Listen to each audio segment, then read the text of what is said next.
السلام علیکم۔ ہر تھوڑے دن کے بعد ہم یہ خبر سنتے ہیں کہ کسی نے خودکشی کر لی مہنگائی کی وجہ سے، اور بچوں سمیت خودکشی کر لی، یعنی اپنی جان سے کیا۔ اب وہ تو خودکشی حرام ہے، وہ ایک الگ بات ہے۔ ہم یہ کرتے کہ حکومت کے خلاف باتیں کرنا شروع کر دیتے ہیں۔ ہم خود سے سوال کریں کہ وہ خودکشی کرنے والا ہمارا پڑوسی تھا، وہ کسی اور زمین پر نہیں رہ رہا تھا، ہمارے پڑوس میں ہی رہ رہا تھا۔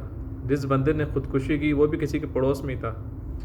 تو کیا ہمیں اپنے پڑوسی کا معلوم ہے، یا ہم نے کبھی پتہ کرنے کی کوشش کی ہے کہ وہ کس حال کے اندر ہے؟ ہم سب کو پتہ ہے کہ مہنگائی بہت ہے۔ اب ایک بندہ خودکشی کر رہا ہے کھانا کھانے کی وجہ سے کہ بچوں کو کھانے کے لیے نہیں ہے۔ ایک گلی میں کتنے گھر ہوتے ہیں؟ تو اپنے آس پڑوس کا ہمیں خود پتہ نہیں کہ ہمارے پڑوسی کی کیا حالت ہے۔ تو اسلام ہمیں کیا سکھاتا ہے؟ ہم واقعات پڑھتے ہیں، خوش ہوتے ہیں کہ مہمان آیا، کھانے کے لیے نہیں تھا، چراغ کو بجھا دیا، خود بھوکے رہے اور انہیں کھانا کھلا دیا۔ تو یہ عمل کر کے دکھایا ہے۔ ہم بھی ہمت کریں، اپنے آس پڑوس کا خیال کریں، ان کی مدد کریں۔ کتنے افسوس کی بات ہے کہ پورا محلہ موجود ہے اور کسی نے خودکشی کر لی، صرف اس لیے کھانے کے لیے نہیں۔ حکومت کا تو چھوڑیں، حکومت جو کر رہی ہے وہ تو کر رہی ہے، سب کو نظر آ رہا ہے۔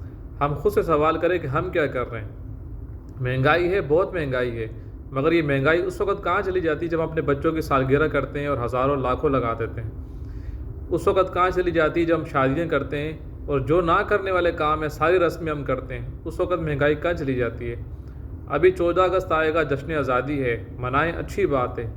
اور جشن آزادی کے بعد پتہ چلے کہ بھائی اتنے ارب روپے کی یہ چیزیں بکی ہیں، تو یہ اربوں روپے ہم جو لگا رہے ہیں، لگائیں، جشن آزادی منانا منع نہیں ہے، لیکن اخراجات پہ تھوڑا سا کنٹرول کریں۔ جب ہم اتنا اخراجات وہاں کر سکتے ہیں تو یہ تھوڑے سے بچا کے ہم یہاں بھی لگا لیں۔ اپنی شادیوں کو ہم سادہ کر لیں، ہر رسم، وہ رسم جو اسلام میں ہے بھی نہیں ساری کرنی ہے، وہ سب کر لیتے ہیں اور سارے ہمارے کام ہو جاتے ہیں۔ سالگرہ اسلام میں ہے نہیں، ایسے دھوم سے ہم سالگرہ مناتے ہیں۔ وہ بھی لوگ سالگرہ مناتے ہیں جن کے گھر میں خود کھانے کے لیے نہیں ہے، مگر سالگرہ آ جائے تو ایسے مناتے ہیں، ادھار لے لیں گے، قرضہ کر لیں گے، لیکن یہ کام کرنا نہیں چھوڑیں گے۔ جب تک ہم اپنی چادر دیکھ کے پاؤں نہیں پھیلائیں گے، ہمارے حالات نہیں صحیح ہوں گے۔ ہماری کمائی 1 روپیہ ہے، خرچہ ہم 2 روپے کرتے ہیں۔ تو جب ہم اس طرح سے کریں گے تو ہم اپنی مدد نہیں کر سکتے، ہم کسی کی مدد کیا کریں گے؟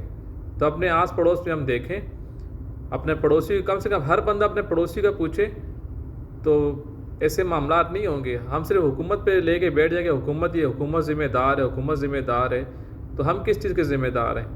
پڑوسیوں کا ہم پہ بھی حق ہے، قیامت والے دن ہم سے پوچھا جائے گا۔ حکومت سے جو سوالات ہونے وہ تو ہونے، ان کے تو ہاتھ کمر کے پیچھے باندھ کے ان سے سوالات ہوں گے، لیکن ہم سے بھی تو ہمارے پڑوسی کے بارے میں پوچھا جائے گا، ہمارے رشتہ داروں کے بارے میں پوچھا جائے گا، ہاں ہمارے جو نیچے ماتحت ان کے بارے میں پوچھا جائے گا۔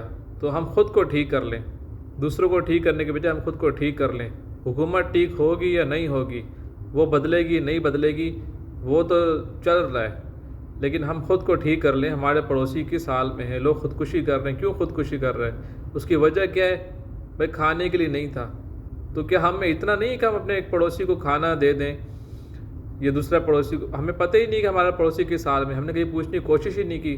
ہم اسی غم کے اندر ہے کہ مہنگائی بہت ہے، بہت مہنگائی ہے، لیکن ہم یہ بھی تو دیکھیں، ابھی ہمارے بچے کی سالگرہ آئے گی، ہم سب سے آگے ہوں گے، سب سے آگے ہوں گے سالگرہ کرنے میں۔ ابھی شادی آئے گی، ہر وہ رسم کریں گے جو ہم نے کہیں فلم میں، ڈراموں میں کہیں دیکھی ہوگی، کوئی چیز نہیں چھوڑیں گے۔ تو بھائی جب ادھر ادھر اتنا پیسہ لگا سکتے ہیں تو ہم تھوڑا بہت یہاں پر بھی پیسہ لگا لیں۔ اللہ پاک ہمارے حرم پر رحم فرمائے، ہمیں سمجھ عطا فرمائے۔